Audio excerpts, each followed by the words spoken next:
इस खूबसूरत उपग्रह के भ्रमण के बाद यान को एक ऐसा प्रक्षेपण पथ मिला जो इसे ग्रहों के तल से पूरी तरह से बाहर निकाल देगा। शनि के अत्यधिक गुरुत्वाकर्षण की मदद से वॉयेजर 1 इंटरस्टेलर अंतरिक्ष की शून्यता की ओर बढ़ गया।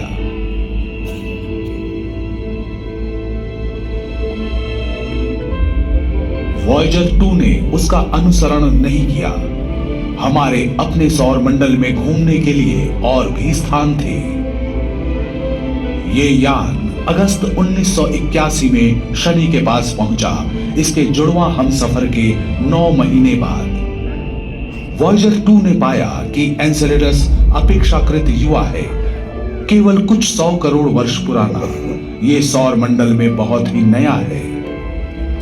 इसकी युवावस्था ने इसे एक विविध और आकर्षक परिदृश्य दिया है। वहां कहीं गड्ढों से भरे हुए क्षेत्र है, तो कहीं समतल सतह पर उभरी हुई धारियां और गांठें हैं। वहां कई खड़ी चट्टानें हैं, लंबी खाइयां और दरारें भी हैं। एन्सेलेडस एक गेंद जैसा है जिसके बीच में एक बड़ी चट्टान है और ऊपर बर्फ की पपड़ी की परत। इसकी बर्फ जैसी सफेद सतह सौर मंडल में किसी भी अन्य खगोलीय पिंड की तुलना में सूर्य का अधिक प्रकाश परावर्तित करती है। एक अन्य उपग्रह टेथिस के पास से वॉयेजर ने 450 किलोमीटर चौड़े और 16 किलोमीटर गहरे गड्ढे की तस्वीरें भेजी। पृथ्वी पर मौजूद टीम ने इसका नाम ओडेसियस रखा।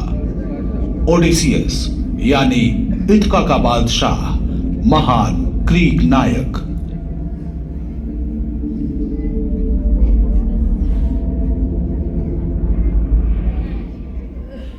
शनि ग्रह के भ्रमण के अंत में वॉयेजर 2 ने ग्रह के अत्यधिक गुरुत्वाकर्षण बल का उपयोग करके गति प्राप्त की और अपने अगले गंतव्य की ओर बढ़ चला, जो था रहस्यमय बर्फीला विशाल यूरेनस।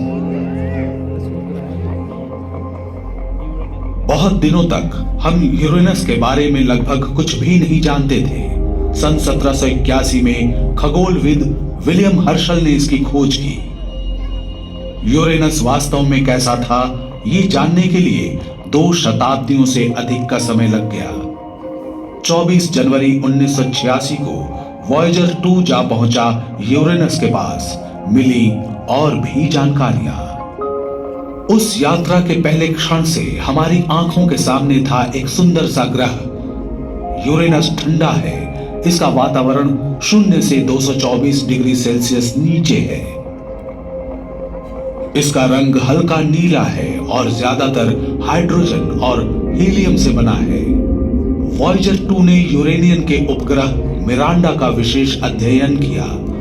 यह मिरांडा के बहुत ज्यादा करीब पहुंचा। इसके द्वारा ली गई क्लोजअप तस्वीरों में छिपी थी आश्चर्यजनक विशद जानकारियां। अपेक्षाकृत छोटे मिरांडा की सतह है विविध और अद्वितीय। इसके लहरदार मैदान गड्ढों से भरे हुए हैं और विशाल दरारों, घाटियों और ढलानों के एक जाल से घिरे हुए हैं। ऐसा लगता है कि मिरांडा का अतीत हैरत अंगेज और हिंसक था। ये एक जोरदार टक्कर से चकनाचूर हो गया। बाद में गुरुत्वाकर्षण ने टूटे हुए टुकड़ों को एक साथ वापस खींच लिया और मिरांडा का पुनर्जन्म हुआ। वॉयेजर 2 ने यूरेनस परिवार के पास केवल कुछ दिन बिताए, फिर इसने गति पकड़ी और यूरेनस के गुरुत्वाकर्षण ने इसे इसकी अंतिम यात्रा की ओर उछाल दिया, नेपच्यून की ओर, एक और विशालकाय बर्फीला ग्रह। केप कैनवरल से लॉन्च होने के 12 साल बाद वॉयेजर 2 अगस्त 1989 में नेपच्यून के पास पहुंचा। उस दौरान इस यान ने सौर मंडल के बारे में हमारे ज्ञान को और भी समृद्ध किया। अब समय आ गया था अंतिम खोजों से भी आगे बढ़ने का। नेपच्यून का परिवर्तनशील वातावरण और आश्चर्यजनक मौसम परिवर्तन पहली खोज थी जिसने वॉयेजर टीम का ध्यान आकर्षित किया। गहरे अंतरिक्ष की अत्यधिक ठंड में नेपच्यून के उग्र मौसम को बढ़ावा देने वाली ऊर्जा की उम्मीद शोधकर्ताओं को नहीं थी।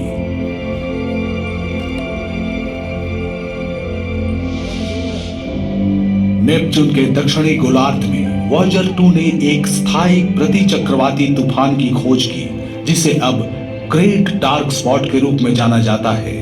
वॉयेजर ने पाया कि नेपच्यून की हवाएं सौर मंडल में सबसे तेज थी। उनकी गति 2100 किलोमीटर प्रति घंटे तक पहुंच जाती थी।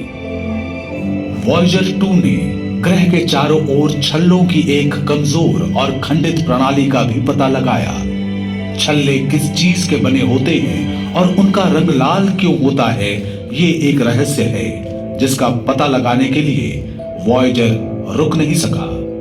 लेकिन जब वॉयेजर 2 ने ट्राइटन के पास से उड़ान भरी तो और भी जानकारियां प्राप्त हुई। ट्राइटन सौर मंडल का एकमात्र बड़ा उपग्रह है जो प्रतिगामी कक्षा वाला है। ये अपने ग्रह नेपच्यून के घूमने की विपरीत दिशा में परिक्रमा करता है।